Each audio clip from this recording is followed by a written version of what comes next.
Welcome to Math for Elementary School Teachers. My name is Gary Parker from BMCC.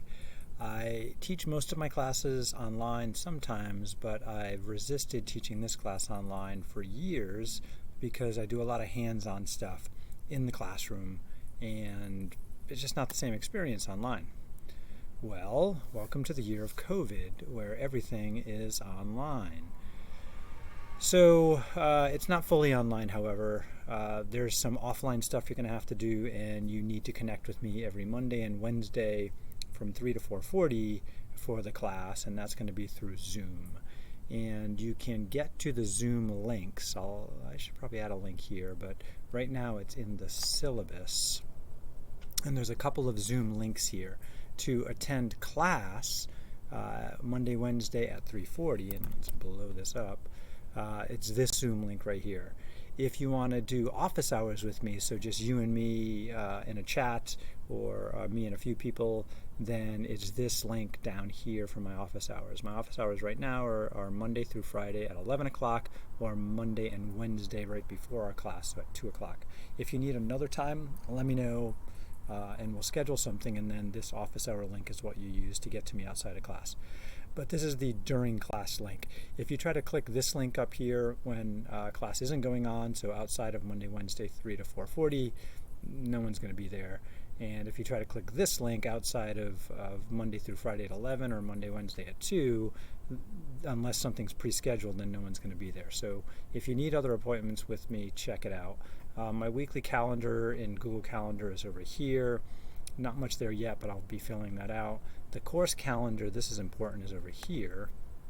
That opens up a Google Doc, and these are the sections I intend to cover each day from the textbook that we're using. Now, the textbook that we're using is right over here. It's by a guy named Bennett, Albert, and a bunch of other people. It's called Math for Elementary School Teachers, A Conceptual Approach. Get the print version. Now, the current edition is the 10th edition. The bookstore has it, so if you have some kind of financial aid where you gotta buy through the bookstore, cool. Get that book ASAP. If you don't have to buy it through the bookstore, then you can find it elsewhere cheaper, used most likely. And the 9th edition is okay, and the 8th edition is okay. I haven't seen the 7th edition in years. It might be okay. They don't really change too much, and they do new editions every 2 years. So that this is in the 10th edition means this book has been around for at least 20 years. And I use it on and off throughout my time teaching this class. I've been teaching it for 25 years. It's my favorite class to teach. I'm so bummed that I'm not with you guys in person. Read the syllabus, please. This talks about the kinds of concepts I'm going to cover, the way I'm going to cover it, what I expect from you, how homework's going to happen, how I grade you, and there's a very important disclaimer at the end that you should read. And there's going to be a quiz on this week, so definitely read that. I'm starting a new YouTube playlist, which at the moment is very sparse because it's new, and so I've only added a couple of videos, but probably by the end of this week there's going to be probably half a dozen videos in there. And my guess is I'll probably do 2 to 4 videos per week for this class outside of our meeting times. And I usually don't record the class meetings, but sometimes I do. The old playlist is recordings of me in a physical classroom with other students, where you're just seeing what I write on the board and you're hearing me talking to other students. So these videos are a little weird. This playlist is rather unorganized, to say the least. It is Math 211, Math 212, and Math 213 all in one place. So use this playlist with caution. And sometimes I will direct you to particular videos here, but mostly I'm going to be making some new stuff. You know, not much has changed over the years in what we teach. However, technology has changed a lot. So what I'm going to try and do, let's go back home, to make up for the in-class hands-on stuff is during class sessions, I'm going to find virtual versions of math toys that I play with in class with people. And a lot of schools these days have these math toys that kids can play with to help wrap their mind around math ideas. And so what's a good one here? Let's try the activity one too, is probably a good one to take a quick look at. So in this one, I actually link out to an app where you can virtually move around toys like this to create patterns. These are called pattern blocks. And so you just click a block and it throws it in there. You can click and drag it in. And when you put one block near another, they lock into place together in appropriate ways. And sometimes to get them to lock in, you need to rotate them. So maybe I'll rotate that 90 degrees and then I can stick it together. And so they have this lock into place mechanism that's pretty nice to make things sync well. And I have physical versions of these, wooden ones and foam ones and ones you stick on your refrigerator. Unfortunately, we're stuck with the virtual one since we're not allowed to get together in the year of COVID. Oh, and if you see that little video of me, this is my cat Appa Love out in the backyard. Hi Appa, hi Appa. All right, interesting, huh? This McGraw-Hill Connect, now that is only going to be useful if you bought a version of the ebook and then you connect to your McGraw-Hill account to view the ebook. I don't recommend doing that though. I put it there just in case some of you like ebooks, but think about this.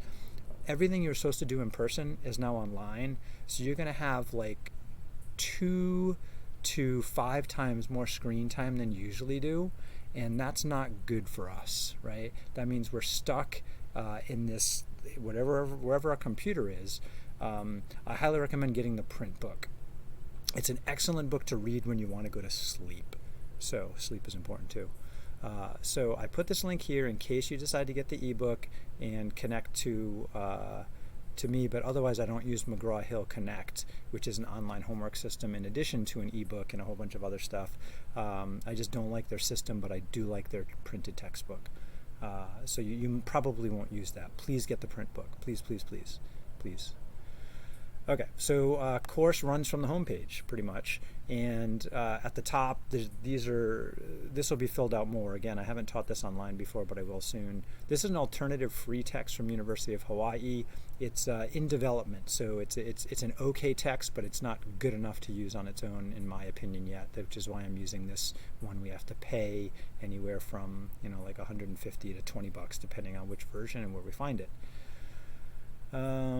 Each section, we cover about a section a week, and each section has 3 assignments, and sometimes there'll be more. It depends on the section, but usually there's a reading assignment where you go read the textbook and you tell me what were the main topics and then give me an example from each of those main topics, and I'll have a video later with examples of that.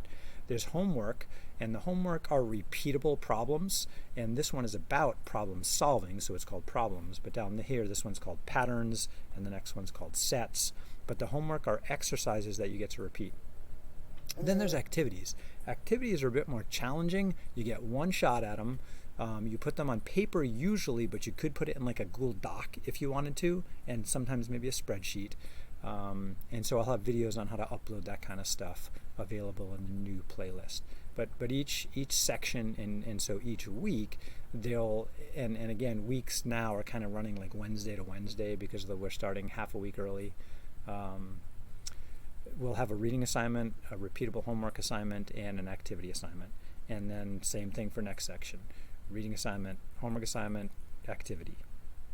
And I have things set up in units here. So the first unit is chapters 1 and 2, and then we'll have the first exam, which will happen mid-October.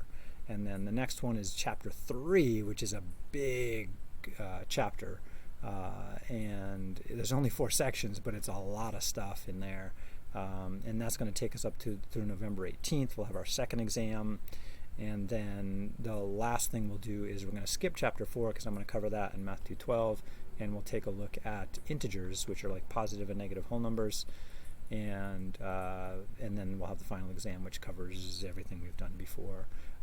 Exams, we'll talk about that later. I'm still working out how we're going to make that happen because the testing center ain't open. And that's a problem. And there are online testing services like ProctorU where somebody watches you from the internet, but I find that kind of creepy and I don't know what to do about that yet.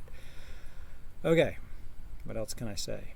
Welcome, and I look forward to seeing you in Zoom video live which is a little different than this pre-recorded stuff. Take care, poke around the site, have some fun, and I hope that we'll all have some good math experiences this quarter. So bye-bye for now.